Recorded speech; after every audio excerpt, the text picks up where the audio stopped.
Guys, welcome back to my channel. আজকে একটা জায়গায় যাওয়া হবে, একটু যাচ্ছি দূরে, কলকাতার মধ্যেই দেখাবো যে কিছু কিছু জায়গায় ঘুরতে যাচ্ছি। সেটা সারপ্রাইজ থাক, আমি সামনে দেখাচ্ছি ভিডিওতে। বাকি সকালবেলা দেখুন রাস্তার অবস্থা। এখন বাজে হচ্ছে সকাল 9:15, তাতেই রাস্তার এত কন্ডিশন খারাপ যে আমার 5 থেকে 6 কিলোমিটার যেতে প্রায় 1 ঘন্টার কাছাকাছি টাইম লেগে যাচ্ছে। অ্যাকচুয়ালি এই টাইমটা school time plus office time, ওই জন্য একটু জ্যাম হয়। চলুন সঙ্গে থাকুন।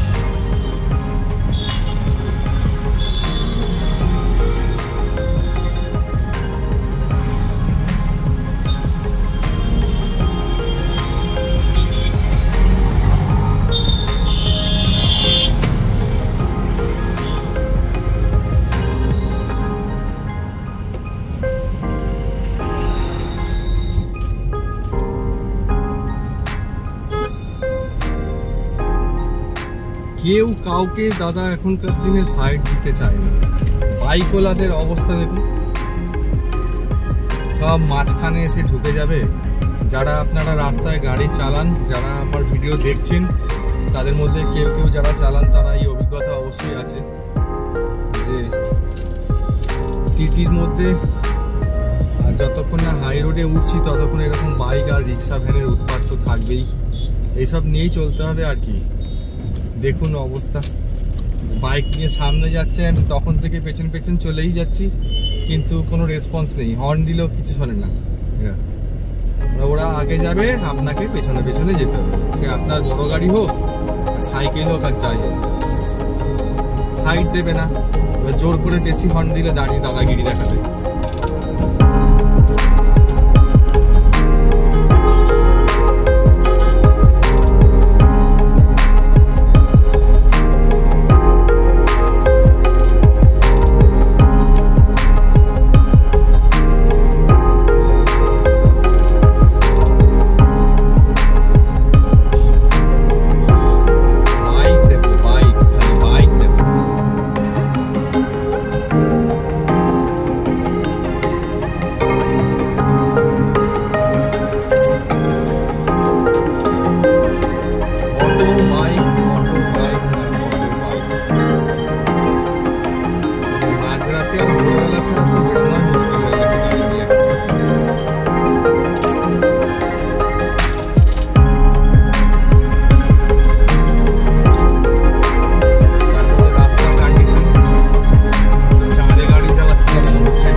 অপূর্ব দৃশ্য।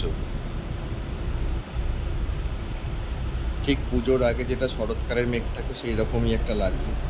আর ঠিক এই ডান দিকে একটু এগিয়ে গেলেই দেখতে পাবেন যে এখানে ঘোড়ার গাড়িগুলো দাঁড়িয়ে আছে।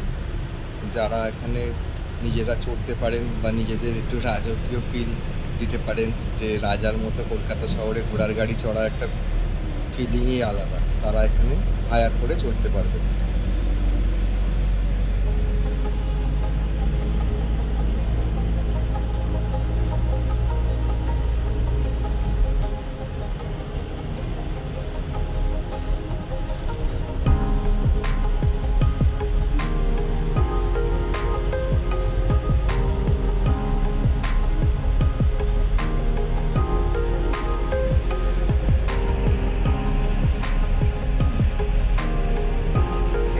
মূর্তিটা দেখা যাচ্ছে, এটা ভিক্টোরিয়ার পাশে। এটা কার মূর্তি, কে বসে আছে, যদি জেনে থাকেন কমেন্টে জানাবেন। আর এই রাস্তাটা সোজা যাচ্ছে আপনার বাঁদিকে পিটিএস এর দিকে, আর ডান দিকে গেলে বাবুঘাটের দিকে। এই বাঁদিকে নিলাম, নিয়ে সোজা যাচ্ছে পিটিএস, আর বাঁদিকে বাঁ হাতে ভিক্টোরিয়াকে ফেলে ঠিক অপোজিট সাইডেই দেখা যাচ্ছে যে রেস কোর্স। এখানে শীতকালে ঘোড়ার দৌড় হয়, ঘোড়ার রেস হয়। এই যে বাঁদিকে দেখা যাচ্ছে এটা ভিক্টোরিয়া, গাছে ঢাকা। আর ডান দিকে এই বাঁদিকে দেখা যাচ্ছে ভিক্টোরিয়া, ফাঁক দিয়ে দেখা যাচ্ছে। রানিংয়ে আর কি যতটা দেখানো যায়। আর ডান দিকে এই যে রেস কোর্স দেখা যাচ্ছে, এখানে ঘোড়ার দৌড় হয় প্রতি রবিবার, আর শীতকালে আরও বেশি হয়। খুব সুন্দর, অনেক বড় গ্রাউন্ড, এখানে অনেক রেস হয়, অনেক লোকের জমায়েত হয়, খুব সুন্দর লাগে। আর সোজা চলে যাচ্ছে ডান দিকে পিটিএস, আর বাঁ দিকে কোথায় আমি চিড়িয়াখানায় সামনে গিয়েছিলাম আগে, তো ওইখানে নামিয়েছি লোকদের। তো পার্কিংটা কত দূরে? চিড়িয়াখানার সামনে তো পার্কিং নেই, সব দোকানপাটও এগুলো ভেঙে দিয়েছে। তো আমাকে ওখান থেকে পিটিএস ঘুরে ভিক্টোরিয়া ঘুরে তবে এখানে আমি পার্কিংয়ে আসতে পারলাম। অনেকটা ঘুরে পার্কিংয়ে আসতে হলো। এই হচ্ছে পার্কিং, এটা হচ্ছে ধনধান্যে পার্কিং। ধনধান্যে নয়, নামটা ভুল বলেছিলাম, এটা সম্পন্ন পার্কিং।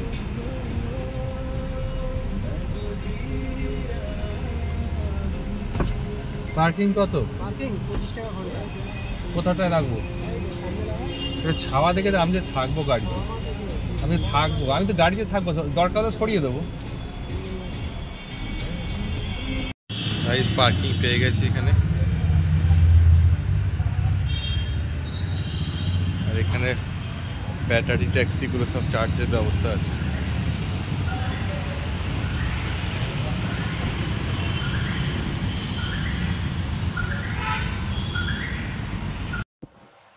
আমরা প্রথমে গেছিলাম ওই চিড়িয়াখানার ওখানে একটা কাজ ছিল, যেখানে আপনাদের পার্কিংটা দেখালাম। তারপর এখন এসি 6 বালিগঞ্জ প্লেস, এখানে দাঁড়িয়ে আছি। আর এখানে একটা জিনিস আপনাদের বলার ছিল, যারা আমার ভিডিওগুলো আগে দেখেছেন তারা হয়তো জানেন যে আমার এই মারাজো গাড়িটার যখন নিয়ে এসেছিলাম তখন থেকে রেয়ার এসিটা কাজ করছিল না। রেয়ার এসিটা মানে অ্যাকচুয়ালি রেয়ার এসির যে ফ্যানগুলো, ওই ফ্যানটা সবই ঠিক আছে, অথচ বটনগুলো ঠিক আছে, কিন্তু এই ফ্রন্টে ঠিক এই জায়গাতে দেখতে পাচ্ছেন এইখানে রেয়ার এসি সুইচ আছে, এই সুইচটা অন করলে কাজ হচ্ছিল না। এই সুইচটা কাজ হচ্ছিল না, শুধু ফ্রন্ট এসিতে চালাচ্ছিলাম। কিন্তু লাকিলি একটা অদ্ভুত ঘটনা, আজকে হঠাৎ আমি যখন রিয়ার এসি সুইচটা দিলাম দেখছি ফ্যানটাও কাজ করছে, আর ওখানে ঠান্ডাও বেশ ভালোই হচ্ছে, মানে ডবল এসি চলছে। আর এদিকে আমি কোম্পানিতে অলরেডি অর্ডার করে দিয়েছিলাম যে সুইচটা, তো ওটার দাম অ্যাপ্রক্স 10,000 মতো বলেছিল, আর ফিটিং নিয়ে ওই 11,000 মতো। তো কোম্পানিতে এসেও গেছে, ওটা আমাকে ফোন করে জানিয়ে দিয়েছে যে সুইচটা এসে গেছে। অ্যাকচুয়ালি সুইচটা পুরো সেট নিতে হয়, এই টোটাল যে সেটে অ্যাসেম্বলিটা আছে এই টোটাল সেটটাই নিতে হয়, মানে পার্টিকুলার একটা সিঙ্গেল সুইচ পাওয়া যায় না। তো সেক্ষেত্রে এখন দেখছি তো চলছে, আবার অটোমেটিক্যালি ঠিক হয়ে গেছে, চলছে। আগে একবারও অন হয়নি, কিন্তু আজকেই দেখছি যে জিনিসটা চলছে। তাহলে আপনারাই বলুন এখন এটা কি লাগাবো নতুন, না যেটা চলছে চলতে দেবো? এখন তো প্রবলেম দিচ্ছে না, এখন দেখছি ভালো কুল হচ্ছে, ভগবানের কৃপায় দেখছি যে ওটা ঠিকই হয়ে গেছে অটোমেটিক্যালি। আর আপনারা যারা দেখছেন, কোন জায়গা থেকে দেখছেন ভিডিওটা একটু বলবেন, কোন সিটি থেকে দেখছেন। আর যদি কারোর আমার মতো সেম গাড়ি থেকে থাকে আপনাদের, কমেন্টে জানাবেন যে আপনাদের সাথেও কি রিয়ার এসির প্রবলেমটা হয় বা হয়েছিল আগে কখনো, একটু যদি কিছু জানা থাকে জানাবেন। চলুন সঙ্গে থাকুন।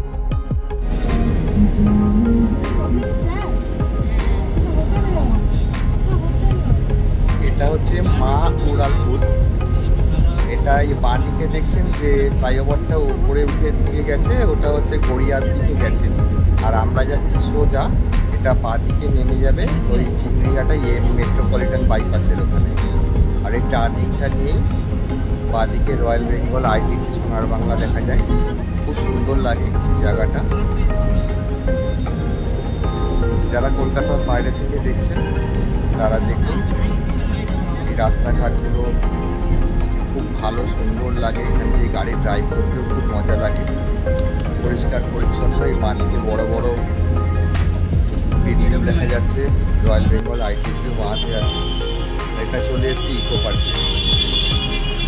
ইকো পার্কে 2 নম্বর গেটের কাছে এখানে মিষ্টি হাব আছে, মিঠাই হাব যেটাকে বলে। এখানে বিভিন্ন রকম নামি দামি কোম্পানির মিষ্টির দোকানে একই ছাদের তলায় আছে।